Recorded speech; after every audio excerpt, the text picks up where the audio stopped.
Aori était un lycéen tout à fait normal du Japon moderne, vivant une vie paisible aux côtés de sa jeune sœur. Mais tout bascule lorsque sa sœur contracte une maladie chronique mortelle, sans aucun remède connu.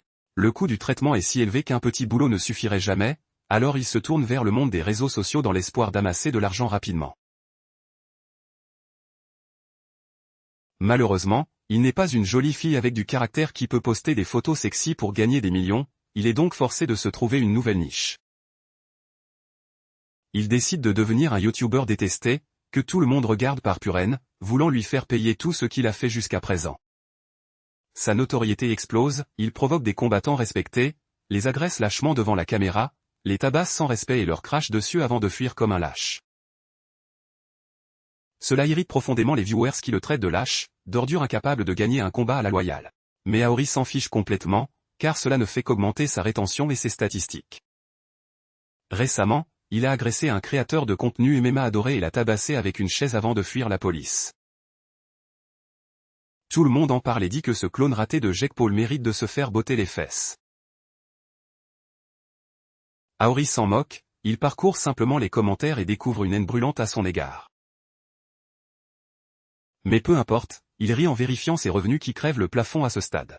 Bientôt, il descend à la station suivante et entre dans l'hôpital où sa sœur est internée depuis un moment. Il la trouve sur son téléphone, alors il lui dit de s'allonger et de se reposer un peu.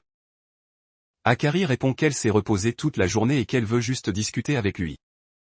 Il ne peut pas lui parler de son business douteux, alors il ment en disant qu'il avait une affaire urgente à régler. Il lui tend un sac de friandises, mais Akari connaît son faible pour le sucre et demande combien il en a mangé. D'abord Aori ment et dit 3. Mais Akari n'est pas dupe et exige la vérité, il avoue avoir mangé 6 gâteaux avant de venir. Akari le gronde, affirmant qu'il doit faire attention à sa santé et se limiter à une douceur par jour. Elle commence à demander s'il compte enfin prendre soin de lui, ou s'il fait encore des nuits blanches sans faire sa lessive. Elle commence à manger son gâteau, mais c'est trop pour elle et elle se met à tousser, ce qui effraie Aori qui court appeler l'infirmière. Mais Akari l'arrête, prétendant qu'elle va s'en sortir. Aori ne sait pas pourquoi son corps la lâche, mais elle lui dit de ne pas s'en faire pour ça. Elle espère que leur voyage aux USA dans un mois permettra à un super docteur de la soigner. Akari n'est pas sûr vu le prix des soins là-bas, mais son frère lui dit de ne pas s'inquiéter, l'argent n'est plus un problème grâce à son job.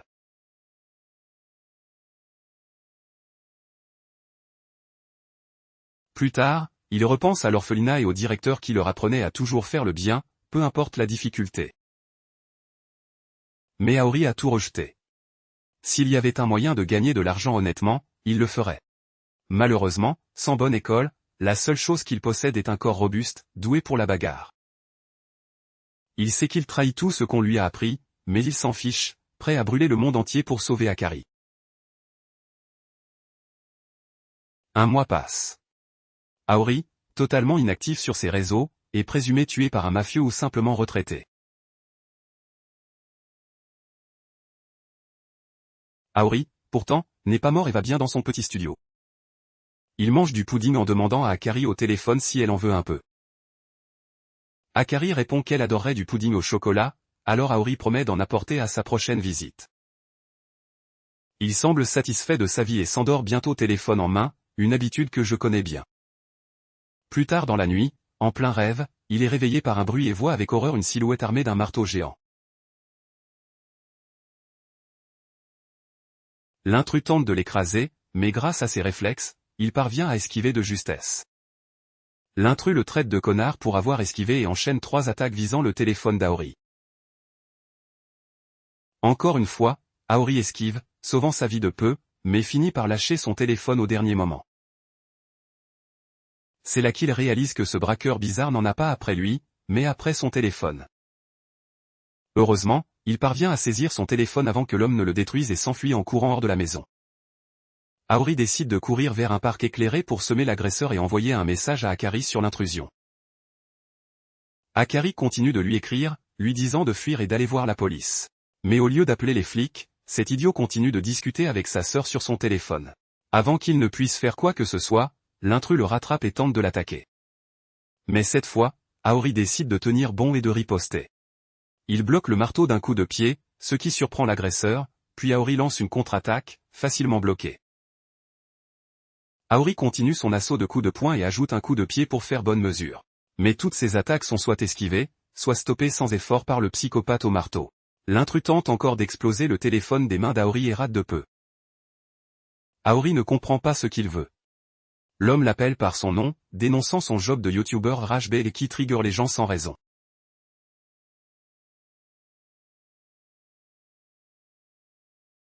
Il affirme avoir vu ses vidéos contre son gré et déclare ouvertement qu'elles sont dégoûtantes. Elles lui donnent envie de vomir. En entendant ça, Aori pense que c'est un viewer énervé venu se venger. Alors Aori se met à genoux et s'excuse du fond du cœur. Il jure qu'il a fait ça uniquement pour l'argent, car sa sœur était très malade. Il affirme avoir tout arrêté depuis qu'elle va mieux. Il accepte d'être frappé, mais supplie qu'on ne le tue pas pour pouvoir l'aider encore. Il demande qu'on laisse son téléphone intact car il parle à sa sœur qui est loin et ne veut pas perdre le contact.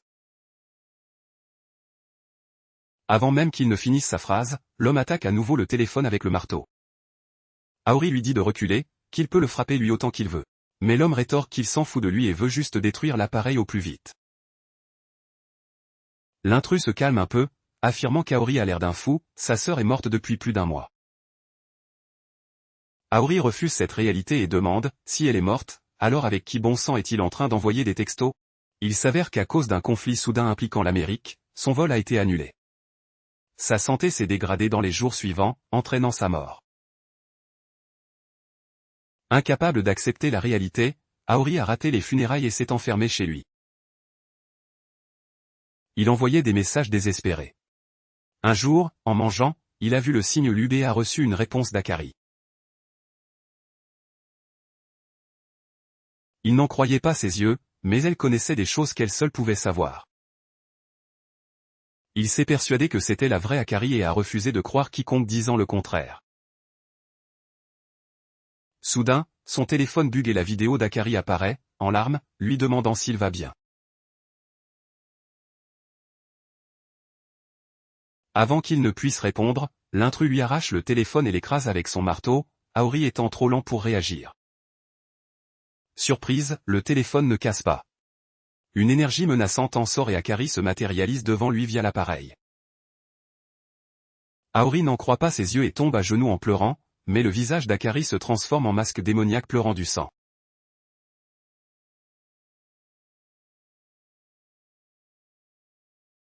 L'intrus ordonne immédiatement à Aori de reculer, ce n'est plus sa sœur.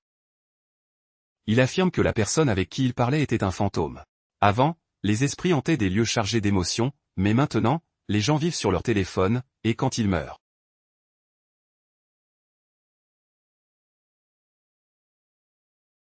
Une part sombre de leur esprit reste coincée dans l'appareil pour toujours. Quand le compte social d'un défunt gagne une conscience, c'est un compte mort. On appelle ça un ghost account, et c'est ce qu'ils affrontent ici. Maintenant qu'elle est invoquée, détruire le téléphone ne suffit plus, il faut détruire son fantôme. Mais comme c'est un fantôme digital, les armes normales sont inefficaces. Il faut une arme spirituelle. Il sort son téléphone, invoque un marteau noir et commence à tabasser le fantôme d'Akari. Aori a du mal à regarder ça, mais bientôt l'homme au marteau domine le fantôme et s'apprête à l'achever. Il lance son marteau en l'air et fait pleuvoir une volée de coups qui pulvérisent le spectre. Il sort un nouveau marteau pour l'exorcisme final. Mais Aori ne supporte pas la vue et ceinture le gars par derrière. Il le supplie de la laisser vivre, même si c'est un fantôme. L'homme le repousse et lui hurle que tout le monde perd des proches, mais que c'est son devoir d'avancer et de continuer. Cela donne au fantôme le temps de récupérer et il propulse le gars contre le mur, le laissant hors de combat. Le type crie à Aori de fuir, mais Aori marche vers sa sœur pour essayer de la raisonner. À son horreur, ce n'est plus sa sœur, la chose attrape Aori entre ses dents et le mâchouille comme un chewing-gum. Aori repense à sa vie et réalise que c'est lui qui retient l'esprit d'Akari ici. S'il meurt, elle sera libérée. Mais se souvenant des mots sur l'héritage, il s'échappe et matérialise une arme depuis son téléphone, choquant l'autre gars.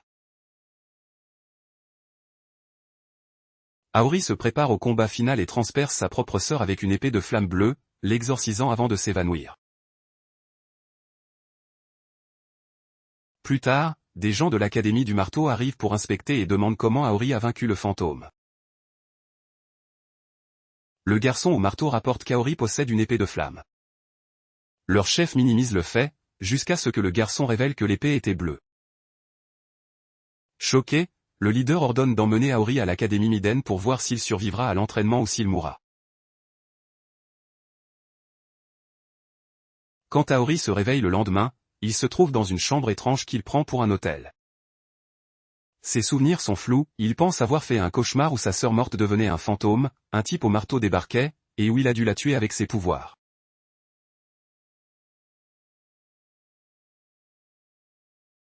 Il soupire de soulagement que ce soit fini, mais en se retournant, il voit le type au marteau boire son thé tranquillement. Aori demande immédiatement où il est et s'ils ont dormi dans le même lit. Le gars répond que ce n'est pas son genre. Aori demande si tout ce dont il se souvient est réel et ce qui est arrivé à sa sœur. Le silence du gars en dit long. Il lui rend son téléphone et Aori cherche immédiatement sa sœur. Seulement pour découvrir qu'aucun conte à ce nom n'existe. L'homme explique, les contes morts sont le résultat d'une possession du conte d'un défunt. Donc quand le fantôme est exorcisé, le conte disparaît automatiquement. Aori a le cœur brisé et demande s'il ne pourra plus jamais lui parler. Son compagnon répond froidement que les morts ne parlent pas, c'est un fait connu. À la surprise générale, Aori sourit, affirmant que c'est bien ainsi puisque la maladie ne la quittait pas. Il prétend avoir promis à sa sœur de prendre soin de lui, donc il vaut mieux commencer maintenant, pleurer ne changera rien. L'homme sait qu'Aori fait semblant d'aller bien et se présente enfin comme Cucu. Il sort de la chambre et dit à Aori de le suivre. Ils sortent et Aori pense être dans un hôtel de luxe très coûteux. Mais Cucu répond qu'ils sont à l'Académie Miden, une école pour exorcistes.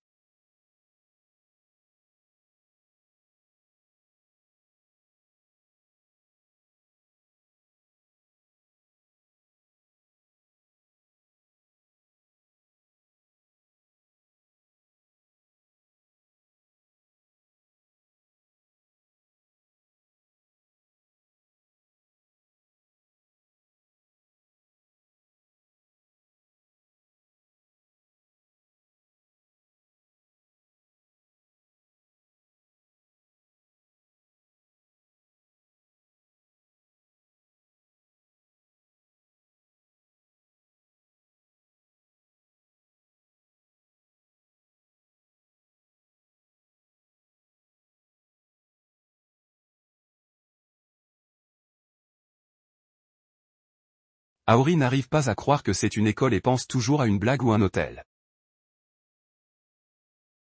Dans les sources chaudes, Aori voit ses blessures guérir à toute vitesse. La relaxation l'effraie, car il pourrait pleurer sa sœur s'il ne fait pas attention.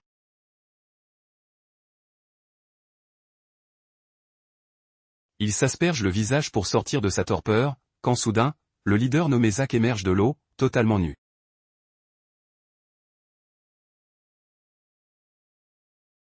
Il prétend être un moine et enseignant ici, et serre la main d'Aori. De retour dans la chambre, il s'habille, sauf Zack qui s'étire en serviette. Cucu dit avoir fait visiter le campus comme ordonné et demande à partir. Zack lui dit de ne pas voir ça comme une corvée, mais Cucu sent que c'est une punition car il déteste les rages bêtés.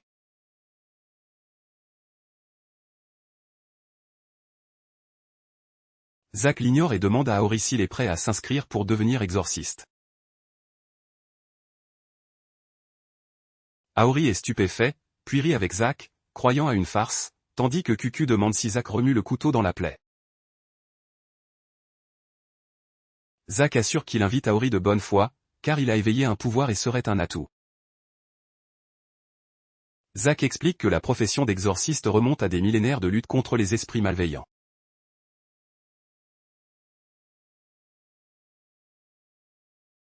Ils utilisent l'énergie spirituelle, mais tout a changé avec Internet, transformant le cyberespace en IA fantôme qui se matérialise via les réseaux sociaux.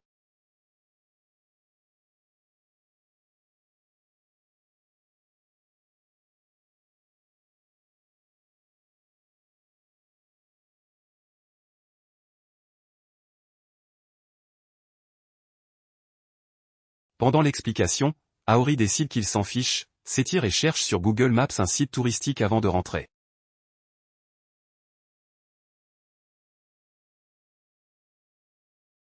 Zach l'arrête, pourquoi fuir? N'est-il pas curieux de ses capacités et de ce qui s'est passé hier? Aori répond qu'il ne veut absolument rien savoir, ni s'impliquer dans ces histoires de fantômes et d'exorcistes. Il affirme qu'il veut simplement retrouver sa vie normale. Avoir un boulot, manger sainement chaque jour et dormir à l'heure si possible. Il ne relancera jamais sa chaîne YouTube, car il faisait du rage B uniquement pour payer le traitement de sa sœur. Mais elle n'est plus là. Il n'a aucune raison de montrer son visage sur les réseaux sociaux. Il se sent complètement vide et voudrait juste passer du temps seul avec un bon bubble tea. Il part, mais Zach le rattrape, n'est-il pas curieux de savoir ce qui est arrivé à sa sœur et qui est responsable? Cela capte son attention. Zach sourit, affirmant que sa sœur n'est pas morte de sa maladie, qui était stable depuis des mois. Il affirme qu'elle a été assassinée par un très puissant conte fantôme.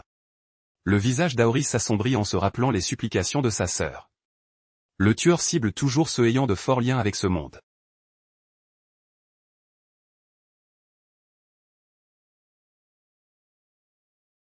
Et quand les victimes meurent, elles pleurent toujours des larmes de sang, comme sa sœur l'a fait. Furieux, Aori demande où est cette chose. Zach demande ce qu'il compte faire s'il le savait. Aori répond qu'il va tuer ce conte fantôme de sang-froid. Mais Zach sourit et se moque, il ne peut rien faire car il est trop faible. Cela enrage Aori au plus haut point et il lance un puissant direct du droit vers Zach.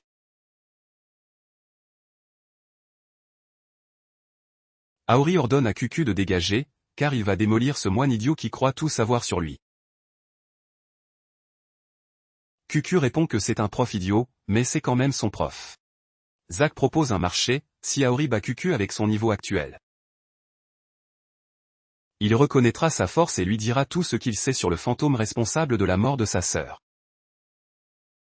Cucu semble ravi, car il voulait tabasser un rage bêté, et sort son marteau avec le sourire. Mais Aori s'en fiche et fonce immédiatement sur Zach à nouveau.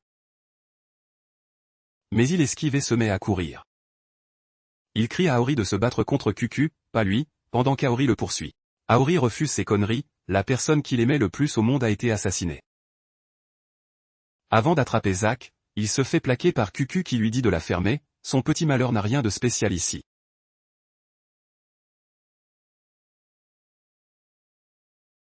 Cucu comprend qu'il ne se battra pas, alors il décide de rage bail le pro en affirmant que l'écraser avec son marteau est encore meilleur que d'avoir écrasé sa sœur. Ça suffit à énerver Aori. Il se relève et dit à Zach qu'il aura les infos après avoir défoncé cet idiot au marteau. Sur ce, Aori fonce sur Cucu et tente un coup de coude. Mais Cucu bloque avec son marteau et le repousse. Le vacarme attire les étudiants qui s'arrêtent pour regarder le résultat du combat. Aori tente un autre coup de poing, mais Cucu esquive tout ce qu'Aori lui lance. Kyo, la gothique, dit qu'on dirait un mauvais K-drama où elle doit regarder un rage bêté et un idiot au marteau qui se la joue. Kyo, l'élève marionnette, trouve ça amusant de voir un youtubeur se battre en vrai. Ren est impressionné par Aori, car peu de gens tiennent tête à Cucu en bagarre. Imo est le seul à vouloir arrêter le combat qui va mal finir. Cucu frappe Aori avec son marteau, mais Aori encaisse les dégâts avec sa garde. Mais il réalise que les coups sont puissants et qu'une erreur lui coûtera le combat. Aori décide de reculer et d'esquiver pour mettre de la distance. Mais Cucu lance son marteau et frappe Aori en plein visage. Le bruit attire les profs et même la directrice arrive pour voir ce qu'il se passe. Un prof dit à la directrice qu'il faut arrêter ça et virer Aori vu ses mauvais rapports.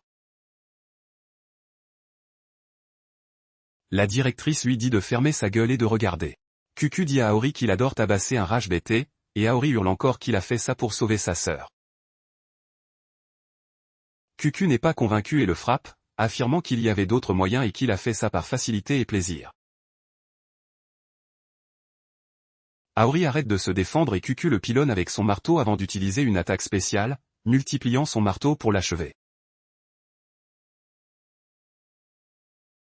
Il le met à terre, impuissant et battu. Zack apparaît et sourit, Aori est un bagarreur, mais contre les pouvoirs de Cucu, c'est perdu d'avance. Il guide Aori pour qu'il sorte son téléphone et canalise son énergie magique. Aori suit les instructions, sort son téléphone et une flamme bleue jaillit, choquant tous les observateurs, prof inclus. Zack avoue qu'il doutait presque de Cucu hier quand il parlait de flamme démoniaque bleue. Zack rappelle à Cucu de ne pas toucher la flamme, et Aori se demande pourquoi tout le monde a si peur. Zack dit à Aori de ne pas s'inquiéter et d'essayer de l'utiliser. À la surprise générale, Aori propulse du feu par ses pieds, gagnant une vitesse folle, mais trébuche et s'écrase lamentablement. Même Zack est surpris, car Aori était trop rapide pour être vu et aurait pu finir le combat s'il s'était contrôlé. Aori n'a pas fini et fonce à nouveau sur Cucu. Il le confond avec sa vitesse et manque de peu un coup qui laisse une trace de sang sur la joue de Cucu. Cela énerve Cucu qui balance son marteau sur Aori qui esquive tout, pensant pouvoir gagner. Il est surclassé quand un Cucu furieux augmente la taille de son marteau démesurément pour l'écraser. Aori esquive de justesse mais Cucu relance une attaque fatale, stoppée par Zack d'un coup d'éventail. Il dévie l'attaque en disant à Cucu qu'il est allé trop loin. Il se tourne vers Aori et s'excuse de l'avoir autant énervé. Mais Aori s'excuse en retour et supplie Zack de l'accepter à l'académie pour trouver le tueur de sa sœur. Zack sourit en voyant les vraies larmes d'Aori et l'accepte formellement à l'académie Miden. Peu après, Zack lui montre une vieille vidéo d'exorciste en mission qui panique en voyant un cadavre.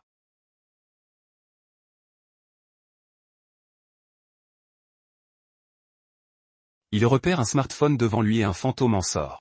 Le chef des exorcistes utilise son téléphone pour scanner le fantôme et obtenir des détails. Il apprend qu'ils ont des infos sur lui dans la base de données. Cependant, dès que l'info s'affiche, l'exorciste chauve hurle à son équipe de fuir instantanément. Malheureusement, le fantôme ne leur laisse aucune chance et les tue instantanément avec une flamme bleue. Zack dit à Aori que ce conte fantôme s'appelle Sad Boy K, son identité réelle est inconnue.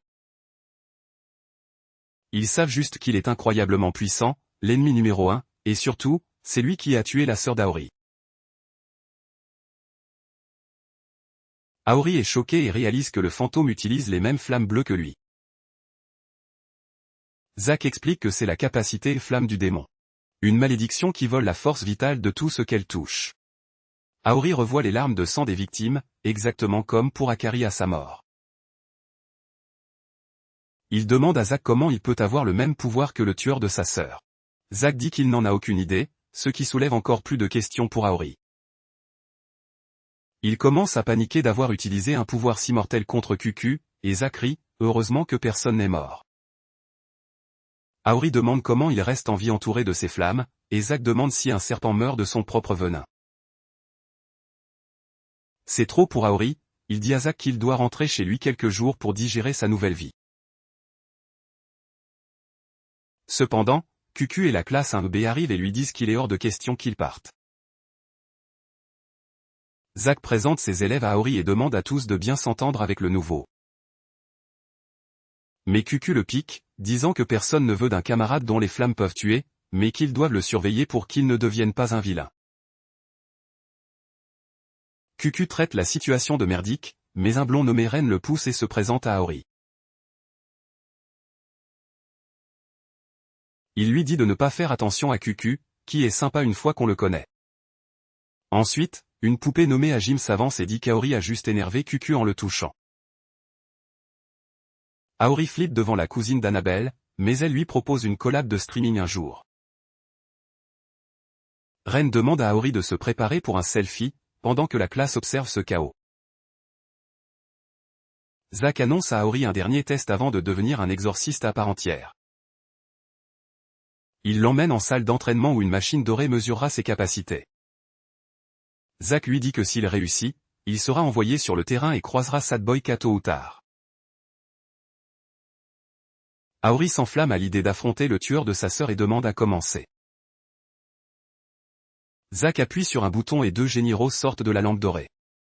Zack explique que ce sont des esprits artificiels d'entraînement, et qu'il doit en battre 100 pour réussir. Il le prévient de ne pas les sous-estimer, mais Aori est confiant. Il sort son épée de flamme bleue et règle son compte au premier esprit, mais Zack arrête le test. Aori demande pourquoi, et réalise la réponse l'instant d'après. Il se sent vertigineux et perd l'équilibre. Zack lui dit de regarder la batterie de son téléphone, synchronisée à son pouvoir. La batterie est à 0, Aori a épuisé toute son énergie spirituelle et est aussi inutile qu'un téléphone mort. Aori s'effondre, et se réveille plus tard au milieu d'un dîner traditionnel japonais avec les autres. Zack lui dit qu'il était déjà fatigué après le combat contre Cucu, et que le test servait à lui montrer la panne sèche. Aori comprend, mais ne comprend pas pourquoi c'est déjà l'heure du dîner alors qu'il ne s'est pas évanoui longtemps. Zack lui explique qu'une panne de batterie le rend inconscient pour 5 heures, sans réveil possible. Sur le terrain, cela le tuerait, et même s'il survit, il serait un boulet pour son équipe en tant que légume. Aori sent qu'il a trop à apprendre, mais Zack lui dit de ne pas être déçu, car s'épuiser si vite prouve la puissance de son don. Aori reste abattu, et Zack lui dit de manger pour reprendre des forces. Le grand test est dans une semaine. Il n'a qu'une chance, s'il échoue, il sera capturé et torturé. Aori est horrifié. Zack explique que beaucoup ici le lient à Sad Boyka, qui a tué tant d'exorcistes, et veulent se venger. Si Aori échoue, il sera étiqueté comme danger et éliminé, alors il doit réussir. Sur ce, tout le monde va dans sa chambre, et Aori demande à Cucu où est la sienne. Cucu lui dit de ne pas être stupide, on ne laisse pas une bombe comme lui sans surveillance. Aori va partager la chambre de Cucu, qui n'est pas ravi, mais quelqu'un doit prendre la responsabilité. Soudain, Aori le fixe avec un air insatisfait, et Cucu pense qu'il n'est pas content de partager la chambre. Cependant, Aori s'incline et le supplie de l'entraîner pour passer le test dans une semaine. Cucu recrache son thé, quel genre de rage bêté s'incline devant le gars qui l'a battu? Aori répond qu'il n'a aucune fierté et accepte que Cucu soit plus fort que lui, il a besoin d'aide. Cucu est surpris par son humilité et lui dit qu'il allait l'entraîner de toute façon sur ordre de Zack. Plus tôt, Zack avait ordonné à Cucu d'entraîner Aori, et il était contre l'idée car il déteste les rages bêtés, tout en étant un lui-même. Zack lui a dit que ce serait le mieux pour Aori et pour Cucu, et il a fini par accepter. Maintenant qu'il se brosse les dents comme un vieux couple, Cucu espère qu'Aori aura peur du test et s'enfuira. Le lendemain, Aori défile et génie mais sa batterie se vide très rapidement. Cucu lui dit qu'il y va trop fort dès le début et doit restreindre son pouvoir. Aori ne sait pas comment faire. Cucu lui dit d'imaginer réduire la flamme d'un briquet ou éteindre un feu de camp. Mais s'il peut imaginer quelque chose de plus unique et personnel, ça marchera mieux. Aori n'y arrive pas et finit par s'effondrer après avoir battu 35 esprits. Le lendemain, Ren, Hajime et le blondinet viennent voir les progrès d'Aori, impressionnés qu'il atteigne les 30 si vite.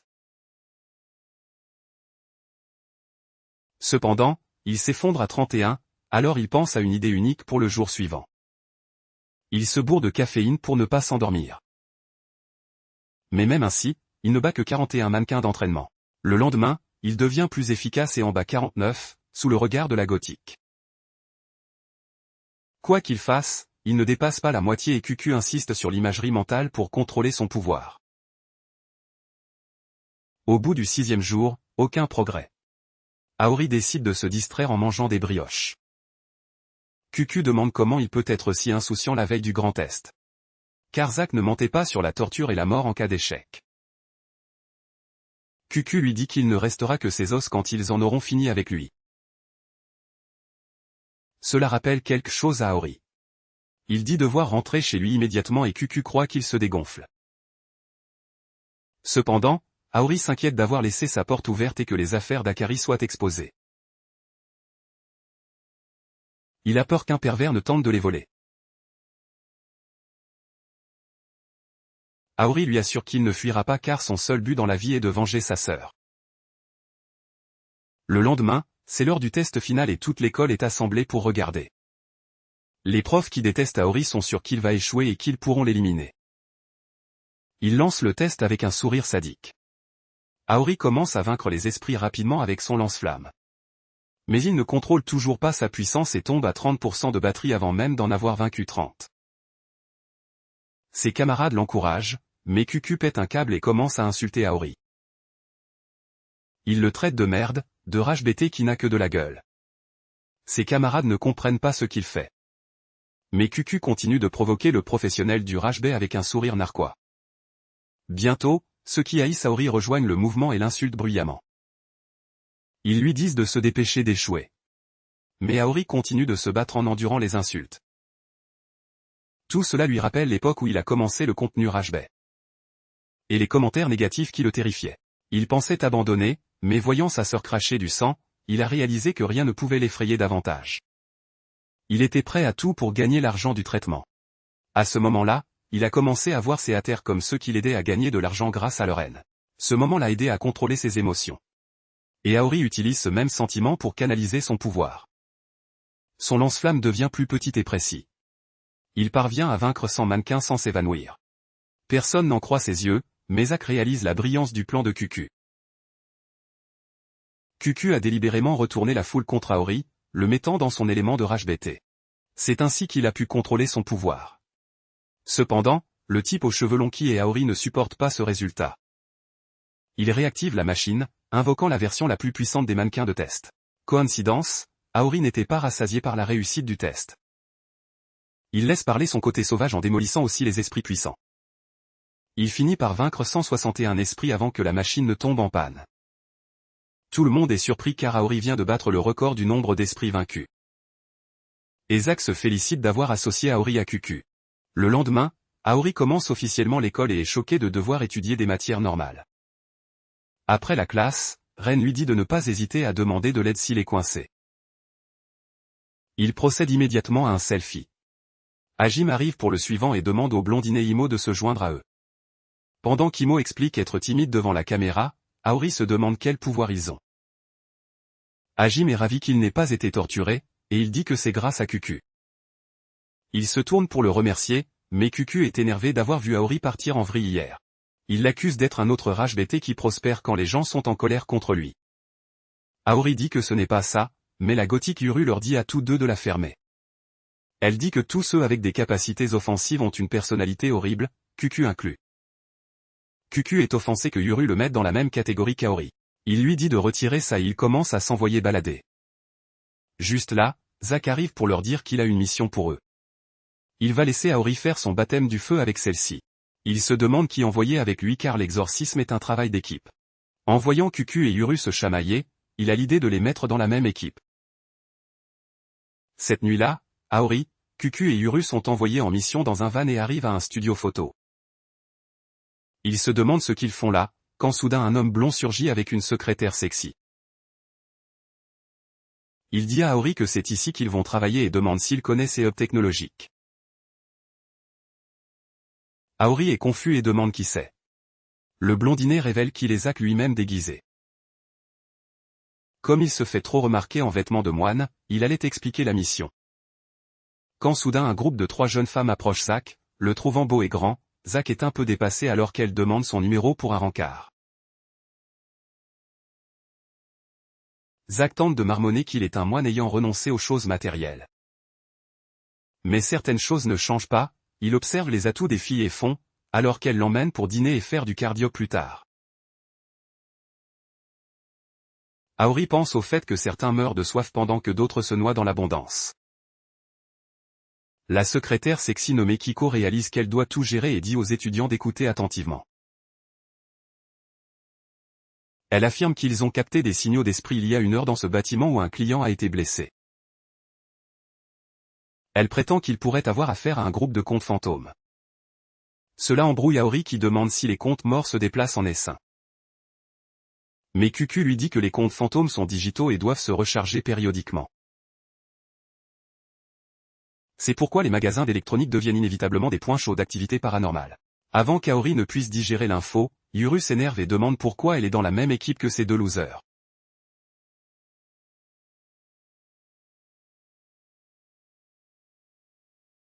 Cucu se fiche de ses remarques, mais Aori tente de se défendre en disant que Cucu est bizarre. Mais que lui-même est tout à fait normal et ne ressemble en rien à Cucu. Yuru lui dit de la fermer, car les types normaux ne rient pas en mode berserk. Elle regarde ensuite son téléphone, réalisant que son streamer préféré va commencer son live et qu'elle doit lui envoyer plein de super chats pour ne pas être oubliée. Aori est confus par ce comportement, elle devrait se soucier de la mission plutôt que de son streamer. Yuru lui dit de fermer son clapet car elle sait se concentrer sur la mission.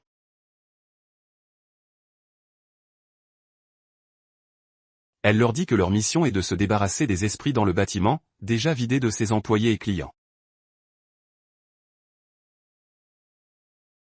De plus, selon leurs données, il n'y a que des comptes de bas niveau à l'intérieur, donc pas de problème. Mais elle leur dit de rester alerte et de surveiller leurs arrières. Aori se sent bizarre car il n'a jamais vu un magasin d'électronique aussi vide. Mais Yuru lui dit de suivre, car elle veut finir ça au plus vite pour rentrer chez elle. Aori est un peu nerveux, alors il dit à Yuru d'être plus prudente et moins nonchalante.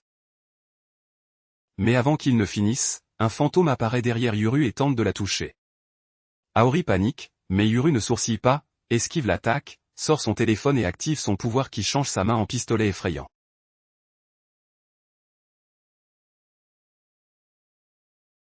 Elle tire immédiatement une substance gluante sur l'esprit qui se retrouve piégé et immobilisé sur place. Aori est impressionné par ce pouvoir bizarre. Mais Cucu lui dit de ne pas trop l'approcher car c'est une stalker certifiée. Il affirme qu'elle est une fangirl d'un groupe de K-pop, complètement coincée dans une relation parasociale avec l'un des membres. Il prétend qu'elle le suit partout et like toutes ses photos. Elle zoome sur chaque détail pour savoir où il est et vérifie même les reflets dans ses yeux pour s'assurer qu'il n'y a pas de femme autour. Elle a aussi d'innombrables comptes créés pour contourner les bannissements qu'elle reçoit pour être flippante. Cucu lui dit de ne pas sympathiser avec elle car c'est une détraquée délirante et ultra collante. Yuru entend tout et leur dit de ne pas traiter l'homme qu'elle aime de simple membre de K-pop. Elle affirme qu'il s'appelle Kiryu et qu'elle n'est pas une stalker. Son amour est la forme la plus pure qui soit et personne ne peut s'interposer. Sur ce, l'esprit qu'elle a capturé explose et la glu revient à elle. Cucu note que Yuru est bizarre et que les compétences d'un exorciste dépendent de la façon dont ils utilisent leur téléphone.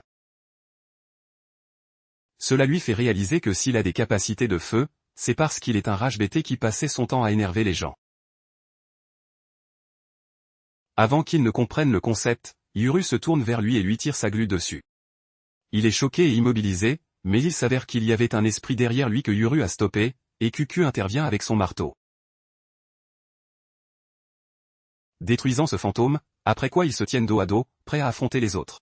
Aori est choqué car Cucu et Yuru s'engueulaient juste avant, mais soudain ils bougent avec une telle synergie qu'ils semblent être les meilleurs amis. En les voyant détruire une horde de fantômes, il réalise que ces deux-là ont dû faire ça des milliers de fois, n'ayant plus besoin de réfléchir au mouvement de l'autre.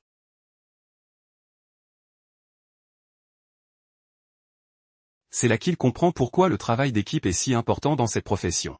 Soudain, un fantôme apparaît derrière eux, alors sans hésiter, Aori s'interpose, les manquant de peu, et utilise sa flamme pour détruire l'esprit. Il se tourne vers eux en souriant, fier de son travail d'équipe, mais au lieu de louanges, ils lui disent d'être plus prudent car il aurait pu les tuer avec son pouvoir. Pendant qu'ils se chamaillaient, deux voleurs semblent avoir pénétré dans le magasin et volent tout ce qu'ils peuvent, pensant avoir touché le jackpot.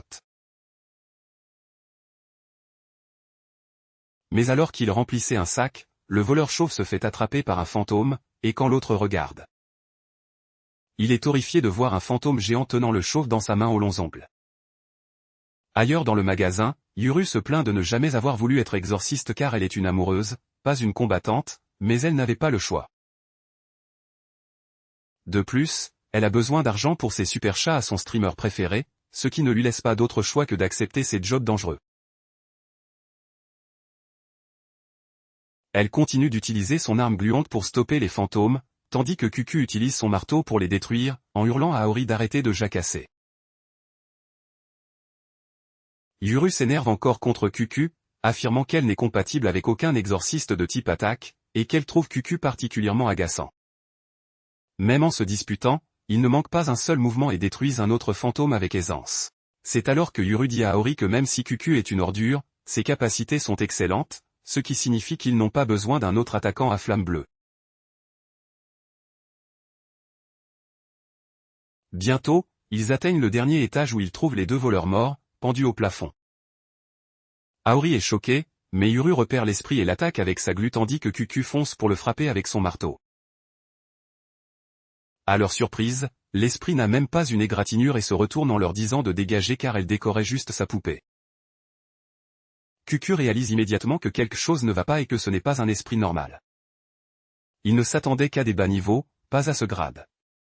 Il dit à Yuru de reculer pour partir, mais Yuru refuse, pensant l'avoir capturé, mais l'esprit brise la glu et l'attrape, affirmant qu'elle va rendre Yuru belle aussi.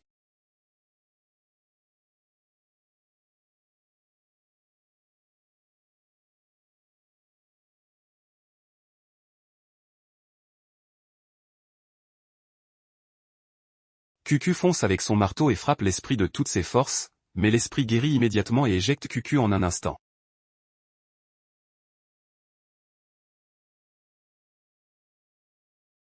Il demande immédiatement ce qui se passe et pourquoi ce fantôme est si fort. Cucu lui dit que certains contes fantômes ont des capacités spéciales appelées malédictions. Ce conte fantôme semble être maudit, ce qui ne rentre pas dans la catégorie bas niveau. Il affirme que cet esprit est définitivement de rang moyen ou élevé, nécessitant normalement une équipe spéciale et un plan. Mais là ils n'ont rien, et si ça continue, ils seront tous les trois morts très vite. Aori regarde Yuru qui se débat, se fait briser les bras comme des brindilles, et ses cris cessent quand le fantôme la claque au sol, l'assommant. Cucu dit à Aori de fuir car il ne sera qu'une distraction à ce stade. Le fantôme commence à broyer la tête de Yuru, Cucu tente de l'arrêter, mais la régénération est trop forte. Juste là, Aori lance un ours en peluche couvert de flammes démoniaques et touche le fantôme au bras, lui faisant lâcher Yuru. Cucu la rattrape et ils se mettent immédiatement à courir. Il se cache aux étages inférieurs quand Cucu remarque quelque chose et attrape le bras d'Aori qui brûlait encore. Aori est horrifié car il a vu ce que ça fait aux vivants, mais rien n'arrive à Cucu. Il affirme que si sa théorie est bonne, les effets de la flamme démon sont inversés car un humain l'utilise. La rendant inoffensive pour les humains mais fatale pour les démons, il pointe le fantôme géant dont la main n'a pas guéri.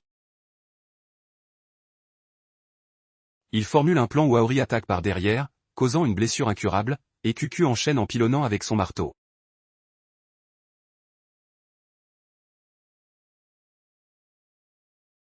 Le fantôme les coince bientôt, mais au lieu d'avoir peur, Aori sent l'adrénaline monter et commence à être excité par le combat.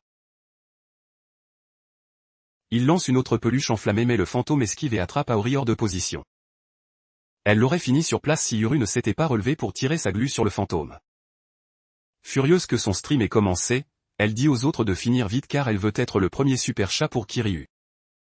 Aori et Cucu se mettent au travail, tabassant le conte fantôme qui essaie de se libérer de la glu. Mais juste là, Kiryu reçoit un super chat d'une autre fille. Cela énerve Yuru et sa prise se resserre autour du corps du fantôme. Ils attaquent l'esprit sous tous les angles et portent enfin le coup fatal, exorcisant l'esprit pour de bon. Ils sont soulagés car aucun n'avait vaincu d'esprit de rang moyen avant, et Cucu dit qu'ils doivent rentrer faire leur rapport. Alors qu'il partait, soudain Aori sent quelque chose derrière lui. Mais avant qu'il ne se retourne, Yuru et Cucu pleurent des larmes de sang et s'effondrent, alors que sur une télé apparaît l'esprit de Sad Boy K, prêt à affronter un autre utilisateur de la flamme du démon.